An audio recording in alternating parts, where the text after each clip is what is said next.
राज्यामध्ये 7 मे रोजी तिसऱ्या टप्प्यातलं मतदान, त्याआधी निवडणूक आयोगाची पत्रकार परिषद. आतापर्यंत निवडणूक आयोगाकडे आलेल्या तक्रारी आणि कारवाईची आयोगाने दिली माहिती. राज्यातल्या 22 जिल्ह्यांमध्ये मोठ्या प्रमाणात गर्भलिंग निदान आणि गर्भपात होत असल्याची धक्कादायक माहिती समोर. आरोग्य विभागाच्या अधिकाऱ्यांकडून एका पत्रात याबद्दलची माहिती नमूद. याबाबत तात्काळ कारवाई करण्याचे प्रशासनाचे निर्देश. उद्या मध्य महाराष्ट्र, मराठवाडा आणि विदर्भातल्या काही जिल्ह्यांमध्ये तुरळक ठिकाणी उष्णतेच्या लाटेचा इशारा. नागरिकांनी काळजी घ्यावी, हवामान खात्याचं आवाहन. 10वी-12वीच्या परीक्षांचा निकाल याच महिन्यात जाहीर होणार. 12वी परीक्षेचा निकाल मे महिन्याच्या तिसऱ्या आठवड्यात, तर 10वीचा निकाल शेवटच्या आठवड्यात जाहीर होण्याची शक्यता. शेतकरी आणि राजकीय नेत्यांसाठी प्रतीक्षित असलेल्या भेंडवळची घटमांडणी 10 मे रोजी होणार. घटमांडणीचे अंदाज 11 मे रोजी वर्तवले जाणार. लोकसभा निवडणुकीच्या पार्श्वभूमीवर शेतकऱ्यांसह राजकीय नेत्यांचं लक्ष.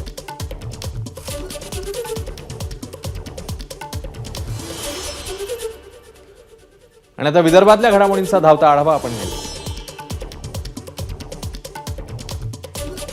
उष्माघातग्रस्त रुग्णांसाठी भंडाऱ्यातल्या जिल्हा सामान्य रुग्णालयात 2 कोल्ड रूमची व्यवस्था. उष्माघातग्रस्त रुग्णांना मिळणार मोफत उपचार. महिला आणि पुरुषांसाठी वेगवेगळ्या 2 कोल्ड रूम.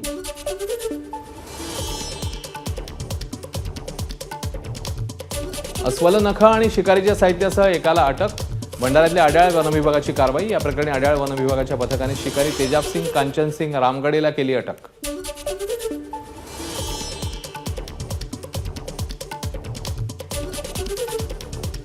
भंडाऱ्यातल्या तुमसर कृषी उत्पन्न बाजार समितीने 12 वर्षांपूर्वी गावनिहाय आधार जोडणी केल्याचं प्रकरण. याबाबत लेखी उत्तर सादर करा.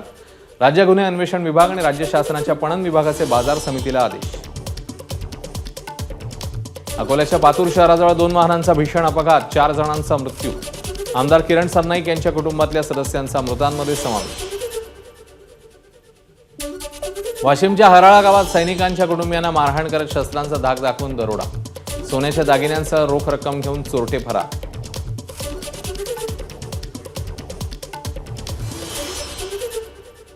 आणि आता मराठवाड्यातल्या घडामोडींचा वेगवान आढावा आपण घेणार आहोत. उद्धव ठाकरेंची उद्या धाराशिवमध्ये सभा. मवियाचे उमेदवार ओमराजे निंबाळकरांच्या प्रचारासाठी सभेचं आयोजन. छत्रपती संभाजीनगरमध्ये 12 दिवसात 12 दिग्गजांच्या सभा. महायुतीकडनं उद्धव ठाकरे, आदित्य ठाकरेंसह पृथ्वीराज चव्हाणांची खैरेंसाठी सभा, तर भुमरेंसाठी अमित शहा, राज ठाकरेंसह गडकरी ही सभा घेणार. बीडच्या गेवराई तालुक्यातील भडंगवाडी इथे मनोज जरांगे आणि ज्योती मेटेंची बैलगाडीतनं मिरवणूक. अखंड हरिनाम सप्ताहानिमित्ताने मिरवणुकीचं आयोजन.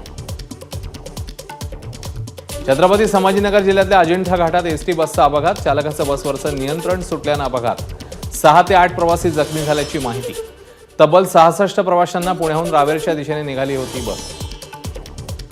परभणीच्या जिंतूरमध्ये नाश्ता देण्याच्या कारणावरनं वाद. हॉटेल मालक आणि ग्राहक तरुणामध्ये झालेल्या हाणामारीत ग्राहक तरुणाचा जागीच मृत्यू. या प्रकरणी हॉटेल मालकासह 3 जणांना अटक.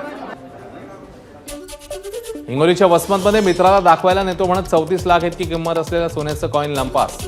शेख अब्दुल यांच्या तक्रारीवरून वसमत शहर पोलीस ठाण्यामध्ये 5 आरोपींविरोधात गुन्हा दाखल. धाराशिवमध्ये वैद्यकीय रुग्णालयात इंजेक्शनमुळे 16 बालकांना ताप आणि उलट्यांचा त्रास.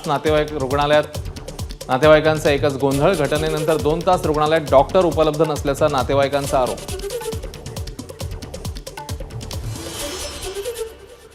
आता पश्चिम महाराष्ट्रातल्या घडामोडींचा सुपरफास्ट आढावा आपण घेणार आहोत. सुप्रिया सुळेंच्या प्रचारासाठी बारामतीमध्ये महिला मेळाव्याचं आयोजन. प्रतिभा पवार, सुप्रिया सुळे, शर्मिला पवार, सुनंदा पवार, सई पवार आणि कर्जत जामखेडचे आमदार रोहित पवार मेळाव्याला उपस्थित.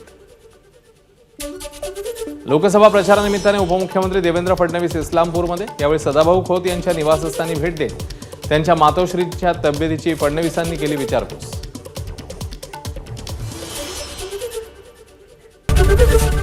एबीपी माझा, उघडा डोळे बघा नीट.